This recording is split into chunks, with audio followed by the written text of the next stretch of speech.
मंडळी, तुम्ही कधी नाचणीच्या पिठामध्ये रवा घालून हा पौष्टिक पदार्थ बनवला आहे का? कधीच बनवला नसेल तर एकदा या माझ्या पद्धतीने बनवून तर बघा, नेहमीच बनवून खाल. शिवाय हा पदार्थ खूपच पौष्टिक सुद्धा आहे.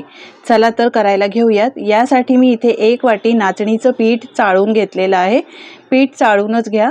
नाचणीचे पदार्थ कधीही खाल्ले तरी ते पौष्टिकच असतात, त्यामुळे उन्हाळ्यात सुद्धा हे खाल्लेच पाहिजे. यानंतर इथे मी अर्धी वाटी रवा घेतलेला आहे. आता रवा तुम्ही कोणताही घेऊ शकता. बारीक असेल तो घेतला तरी सुद्धा चालेल, जाडा असला तो घेतला तरी सुद्धा चालेल. तर इथे मी 1 वाटी नाचणीच्या पिठासाठी अर्धी वाटी रवा घेतलेला आहे. रवा सुद्धा यामध्येच घालायचा. यानंतर सारख्याच वाटीने अर्धी वाटी चाळून घेतलेलं तांदळाचं पीठ घातलंय. आता घालूया 1 चमचा बेसन. बेसन जास्त नाही घालायचं, 1च चमचा घालायचा आहे. यानंतर मी इथे 1 लहान बारीक चिरलेला कांदा, 1 गाजर लहान किसून घेतलेला घातलाय. यानंतर 1च मिरची घेतली आहे. लहान मुलं असतील तर 1च घाला आणि मोठे असतील, तुम्हाला जास्त तिखट हवं असेल तर तुम्ही घालू शकता. मिरची बारीक चिरून घातली आहे. 8-10 पानं कढीपत्त्याची चिरून घातलेली आहे. 1 चमचा जिरं आणि चवीप्रमाणे मीठ घालायचं. कढीपत्ता असा खाल्ला जात नाही, तर असा कोणत्याही पदार्थात बारीक चिरून घातला तर तो खाल्ला तरी जातो. भरपूर बारीक चिरलेली इथे कोथिंबीर घातलेली आहे. यानंतर पाणी घालूया. तर सारख्याच वाटीने मी सुरुवातीला 1 वाटी पाणी घातलंय, त्यानंतर अजून अर्धी वाटी पाणी घातलंय. आता गरज लागेल तर आपण पुढे पाण्याचा वापर करूया. आता हे सगळं साहित्य आहे ना, एकजीव करून घ्यायचं आहे, सगळं मिक्स करून घ्यायचं आहे. मंडळी, तुम्हाला माझी जर रेसिपी आवडत असेल तर प्लीज एक लाईक करायला विसरू नका आणि तुम्ही कुठून ही रेसिपी पाहताय हे सुद्धा मला कमेंट करून नक्की सांगा, म्हणजे मी तुमचे आभार मानू शकेन. व्यवस्थित हे बघा मिक्स करून घेतलंय.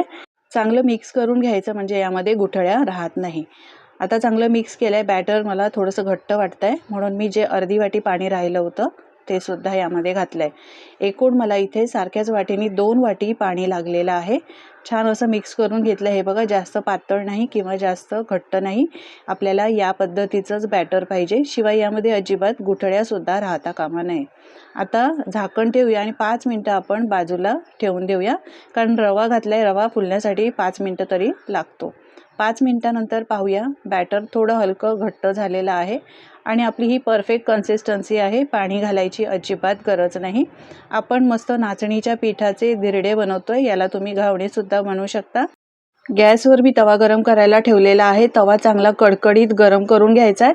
हा कास्ट आयर्नचा तवा आहे, त्यामुळे तो चांगला गरम करून घ्यायचा. यानंतर 1 चमचा तेल घालायचं आहे. यावर तेल घालायची जास्त गरज सुद्धा नाही, कारण मी हा तवा आधी सीझन केलेला आहे. टिश्यूने किंवा सुती कापडाने पुसून घ्यायचा आहे. आणि त्यानंतर आता आपण बनवणार आहोत धिरडे. तर धिरडे बनवण्यासाठी जे बॅटर आपण बनवलं आहे ना, ते आधी व्यवस्थित चांगलं मिक्स करून घ्यायचं आहे. भाज्या घातल्या आहेत त्यामुळे त्या तळाला राहू शकतात. रवा घातला आहे तो तळाला जाऊ शकतो. यासाठी चांगलं मिक्स करून घ्यायचं आहे आणि पळीने असं हे बॅटर आहे ते सुरुवातीला कडेकडेले आणि नंतर मध्यभागी घालायचं आहे. आता हे बॅटर घालताना सुद्धा गॅसची फ्लेम एकदम फास्ट ठेवायची आणि बॅटर घातल्यानंतर गॅसची फ्लेम स्लो करायची आहे. बॅटर घालून घेतलेलं आहे, याला पलटायची घाईसुद्धा करायची नाही. पूर्णपणे वरून कोरडं झाल्यानंतरच आपण याला पलटून घेणार आहोत. तर एकदम स्लो फ्लेम केलेली आहे. सुरुवातीला फास्ट, त्यानंतर स्लो फ्लेम केली आहे. तुम्ही पाहू शकता मस्त असं कोरडं झालेलं आहे. आता याच्या साईडच्या कडांना आणि थोडंसं वर असं तेल लावून घ्यायचं आणि कोरडं होईपर्यंत वाट बघायचं. लगेचच याला पलटून सुद्धा घ्यायचं नाही. तुम्ही पाहू शकता याचा रंग मस्त असा बदललेला आहे. आता याला जाळी पहा किती आलेले आहेत. मस्त मस्त असा जाळीदार हे धिरडं तयार होतं. याला तुम्ही नाचणीचे घावणे किंवा नाचणीचा डोसा सुद्धा म्हणू शकता. आता याला पलटून घ्यायचं आहे. पहा, जवळून दाखवते किती मस्त असे याला जाळ्या पडलेल्या आहेत. दुसऱ्या बाजूनी सुद्धा चांगलं हे भाजून घ्यायचं आहे आणि आता हे काढून घ्यायचं आहे. पहा किती अशा सुरेख जाळ्या पडलेल्या आहेत. कोणताही इनो किंवा सोड्याचा वापर आपण इथे केलेला नाही, तरी देखील याला मस्त अशा जाळ्या पडलेल्या आहेत. आता काढून घेताना जाळीवर काढायचं आहे, म्हणजे एक्स्ट्राची याची वाफ निघून जाईल. म्हणजे हे धिरडं आहे ते ओलसर होत नाही, याला ओलावा येत नाही. आता सारख्याच पद्धतीने अजून एक धिरडं मी तुम्हाला बनवून दाखवते. ब्रशने तेल लावलेलं आहे थोडंसं. आता कपड्याने किंवा टिश्यू पेपरने या पद्धतीने व्यवस्थित पुसून घ्यायचं. तव्यावर बॅटर घालताना प्रत्येक वेळेला चांगलं असं मिक्स करून घ्यायचं आणि त्यानंतर कडेकडेने घालायचं आहे सुरुवातीला आणि त्यानंतर मध्यभागी असं हे बॅटर घालायचं आहे. आता दुसरं आपण हे धिरडं बनवताना सुद्धा आधी तवा आहे तो चांगला कडकडीत गरम करून घ्यायचा, त्यानंतरच यावर बॅटर घालायचं आहे. बॅटर घातल्यानंतर पूर्णपणे कोरडं करून घ्यायचं. मंडळी, याआधी सुद्धा मी काकडीचा मस्त असं पौष्टिक धिरडं बनवून अपलोड केलेलं आहे. उन्हाळ्यासाठी खाण्यासाठी बेस्ट आहे. तुम्ही ती रेसिपीसुद्धा एकदा नक्की पहा. रेसिपी मी लिंक डिस्क्रिप्शनमध्ये दिलेली आहे. पूर्णपणे वरून कोरडं झाल्यानंतर याला साईडच्या कडांना आणि असं वर तेल लावायचं आहे. जरासंच लावायचं, जास्त लावायची गरज नाही. आणि एका बाजूनी चांगलं शेकल्यानंतर याला पलटून घ्यायचं आणि दुसऱ्या बाजूनी सुद्धा चांगलं शेकून घ्यायचं आहे. हे पहा, याला सुद्धा मस्त अशा जाळ्या पडलेल्या आहेत. पलटून घेऊया याला.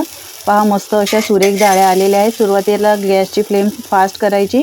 बॅटर घातल्यानंतर गॅसची फ्लेम स्लो करायची आहे. 2-3 मिनटं छान भाजून घ्यायचं, पलटून घ्यायचं आणि दुसऱ्या बाजूनी सुद्धा छान असा भाजून घ्यायचा आहे. आता हा डोसा आहे किंवा हे धिरडं आहे, हे सुद्धा आपण आता काढून घेऊया. अगदी 10 मिनिटात हे तयार होतात बनवून. सकाळच्या घाईगडबडीच्या वेळी तुम्ही पटकन असा पौष्टिक नाश्ता बनवू शकता. मोठ्यांना काय, लहान मुलांना सुद्धा आवडेल. आपण यामध्ये भाज्या घातल्या, तुम्ही त्यांच्या आवडीच्या वेगवेगळ्या भाज्या यामध्ये घालू शकता. हे नाचणीचं धिरडं असल्यामुळे यामध्ये भरपूर प्रमाणात कॅल्शियम, लोह, मॅग्नेशियम आणि रक्ताची कमतरता असेल तर ते सुद्धा यामुळे खूपच फायदेशीर आहे. शिवाय एक घावणं हे खाल्लं तर पोट भरल्यासारखं वाटतं. उन्हाळ्यात जर तुम्हाला वजन कमी करायचं असेल तर त्यासाठी तुम्ही असं हे पौष्टिक नाचणीचं धिरडं बनवून खाऊ शकता. करायला खूप सोपं आहे. पहा, एक धिरडं तुम्हाला मी दाखवते. एवढ्या बॅटरमध्ये हे मस्त असे मोठे 2 धिरडे आपले तयार झालेले आहेत बनून. हे बघा, काय सुरेख अशा याला जाळ्या पडलेल्या आहेत. पहा, बऱ्याच जणांना इनो किंवा सोडा चालत नाही, त्यांना ॲलर्जी असते. तर आपण इथे इनो सोड्याचा अजिबात वापर केला नाही, तरी देखील याला मस्त सुरेख अशा जाळ्या पडलेल्या आहेत. पहा, शिवाय हा पौष्टिक देखील आहे. प्रत्येकाने बनवून खाल्लाच पाहिजे. फक्त एक खाल्ला तरी पोट भरल्यासारखं वाटतं, कारण यामध्ये आपण थोड्याफार भाज्या ॲड केलेल्या आहेत, घातलेल्या आहेत. तुम्हाला पाहिजे तर तुम्ही अजून त्यांच्या आवडीच्या, मुलांच्या आवडीच्या, मोठ्यांच्या आवडीच्या भाज्या घालू शकता. आता हे मी दही बरोबर ठेवलेलं आहे, इथे सर्व केलेलं आहे. तुम्ही पाहिजे तर चटणीबरोबर सुद्धा खाऊ शकता. पहा, किती मस्त जाळीदार असं हे पौष्टिक असं नाचणीचं धिरडं आपलं बनवून तयार झालेलं आहे. मंडळी, तुम्ही सुद्धा या पद्धतीने करून बघा एकदा आणि करून बघितल्यानंतर तुमचे अनुभव माझ्यासोबत शेअर करायला अजिबात विसरू नका. माझी खात्री आहे आजची रेसिपी तुम्हाला नक्कीच आवडणारी आहे. जराही आवडली असेल तर लाईक करा आणि शेअर करा.